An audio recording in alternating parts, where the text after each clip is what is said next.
بالأمس هذا خبر حزين عن وفاة ممثلة مصرية الله يرحمها بسبب الفيب.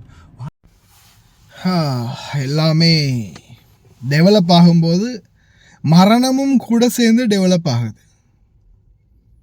அஸ்ஸலாமு அலைக்கும் வரஹ்மத்துல்லாஹி வபரகாத்துஹு. அன்பார்ந்த அனைத்து உறவுகளுக்கும் இனிய மாலை வணக்கம். அடுத்த மரண செய்தி ஒன்று. ஒரு எகிப்திய பெண் படுத்த படுக்கையிலேயே மரணம். டாக்டர் இதை பற்றி ஒரு விழிப்புணர்வு பதிவு ஒன்று போட்டிருக்கிறாரு. அதை நான் கடைசியில் அட்டாச் பண்ணுறேன். இந்த மரணத்துக்கு காரணம் என்னென்னு பார்த்தீங்கன்னா, இந்த வெளிநாடுகளில் இருக்கக்கூடிய இப்போ பல உறவுகள் நிறைய பேர் சிகரெட்டை அவாய்ட் பண்ணுறதுக்காக வேப் யூஸ் பண்ண ஆரம்பிச்சிட்டிங்க. அதாவது Sheesha, electronic seesaw vape.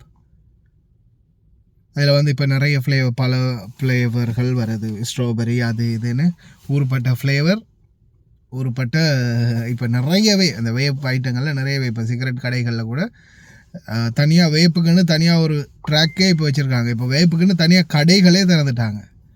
Electronic சீஷா அதை அவங்க ரெகுலராக யூஸ் பண்ணிட்டு வந்திருக்கிறாங்க. தூங்குறதுக்கு முன்னாடி வேப் பண்ணியிருக்கிறாங்க. வேப் பண்ணிவிட்டு தூங்கியிருக்கிறாங்க. விடிஞ்சு பார்க்கும்போது அவங்க மரணிச்சிருக்கிறாங்க. பிரேத பரிசோதனையின் பிறகுதான் தெரிய வந்திருக்குது, இந்த வேப்பில் உள்ள லிக்யூட் அதனுடைய சில நுண்ணங்கிகள் அடி அந்த அதில் உள்ள கெமிக்கல்னு சொல்லலாம். அந்த திரவம் அவங்களுடைய உடம்புக்குள்ளே போனதால் இரத்தம் ஃபுல்லாகவே உறைஞ்சிருக்குது. இரத்த உறைவு காரணமாக மரணிச்சிருக்கிறாங்க. இப்போ நிறைய பேர் நம்மளுடைய பல சகோதரிகள் இப்போ டெவலப்மெண்ட், பொம்பளைங்கள் நான் சொல்கிறது ஆம்பளைங்களையும் தாண்டி இப்போ பெண்கள் நிறைய பேர் வேப் பண்ண ஆரம்பிச்சிட்டாங்க. சிலர் சிகரெட்டே அடிக்கிறாங்க. பல லைவ் வீடியோக்கள் நான் போட்டிருப்பேன்னு நினைக்கிறேன் ஆரம்ப காலத்தில் கூட. அதையும் தாண்டி இப்போ ஒரு சிலர் இந்த எலக்ட்ரானிக் சிகரெட் ஷீஷா அடிக்க ஆரம்பிச்சிட்டாங்க. ஷீஷா தயவு செய்து ரொம்ப கவனம். எல்லாமே உடலுக்கு ஆபத்தானது தான். சிகரெட் அடித்தாங்க. இப்போ நிறைய பேர் சிகரெட், இப்போ கூடுதலாக டிரைவர் மாதிரி நிறைய பேர் சிகரெட் அவாய்ட் பண்ணுறதுக்காக, சிகரெட் பழக்கத்திலிருந்து விடுபடுறதுக்காக இந்த வேப்பை கையில் எடுத்துருக்குறாங்க. சிகரெட்டையும் தாண்டி ஆபத்து இருக்குது அப்படின்னு சொல்கிறாங்க. அதாவது நீங்கள் ஒரு சிகரெட், இந்த ஒரு வேப் நீங்கள் கம்ப்ளீட் பண்ணுறது கிட்டத்தட்ட 1000 சிகரெட்டுக்கு சமம் அப்படின்னு சொல்கிறாங்க ஆய்வுகளில். பல நாடுகளில் இந்த எலக்ட்ரானிக் சிகரெட்டை தடை பண்ணியிருக்கிறாங்க. வேப்பை இன்றைக்கி நிறைய பேர் குவைத்தை பொறுத்தவரையில், இந்த அரபு நாடுகளை பொறுத்தவரை நிறைய பேர் சின்ன பிள்ளைங்களில் கூட இந்த பழக்கம் இப்போ உருவாகிடுச்சு.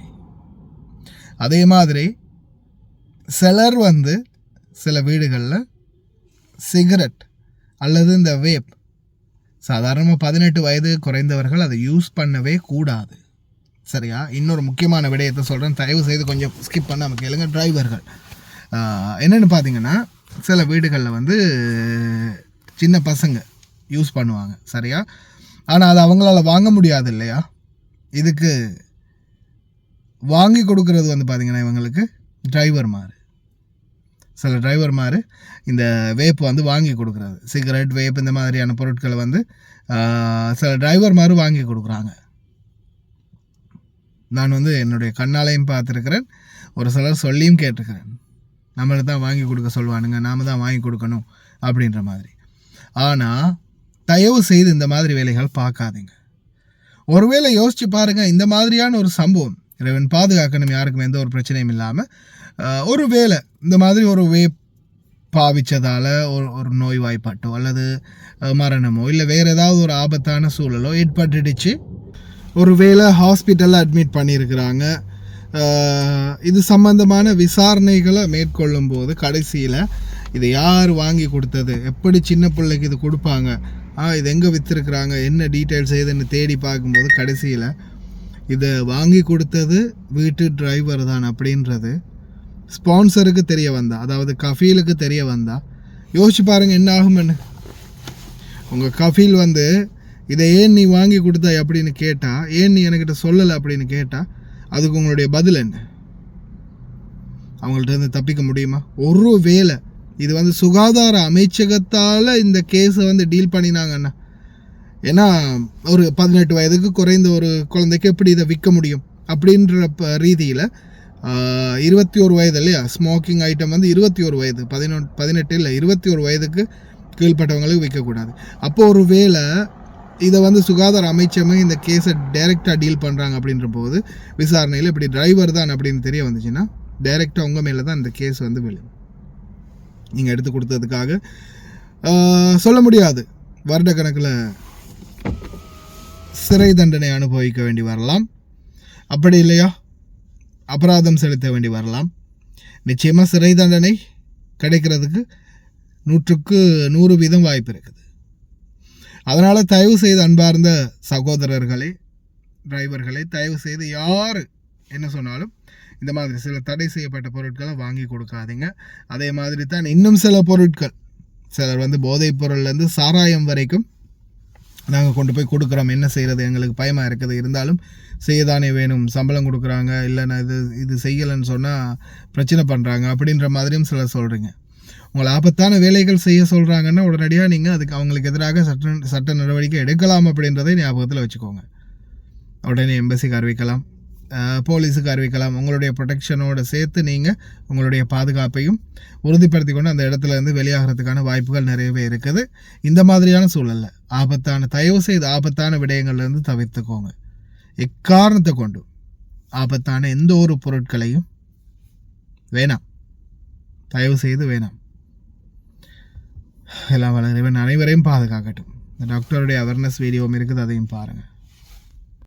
بالأمس هذا خبر حزين عن وفاة ممثلة مصرية الله يرحمها بسبب الفيب، وهذه فرصة نوعي الناس عن موضوع الفيب، لأن الناس قامت وايد تتساهل عن الفيب، وخاصة الصغار والمراهقين، ويظنون أنه خالي من المخاطر. لا، مشكلتنا الرئيسية مع الفيب أن الناس تظن أنه أخف من التدخين وأنه بديل آمن للتدخين. هو صحيح أخف من التدخين، لكنه ليس بديل آمن عن التدخين. ترى هذا الفيب مو بخار، هذا الفيب فيه العديد من المواد الكيميائية اللي قاعد تدخلها داخل جسمك. في نيكوتين هذا الفيب، في مواد مذيبة كيميائية نفس الجلايسرول والجلايكول والبولوفيرين، أشياء كيميائية تشوفونها بمركبات التنظيف. في أيضا نكهات صناعية ما تدري شنو حاطين فيها.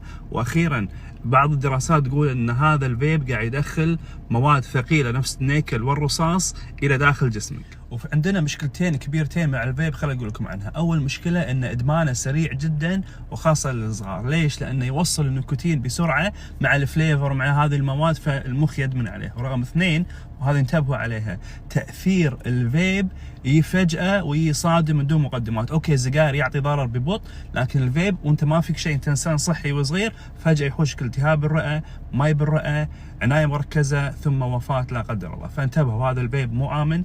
هو صحيح أخف من السجاير لكن ليس خيار آمن، انتبهوا منه لأنه خلطة من المواد الكيميائية وليس بخار قاعد يدخل جسمك.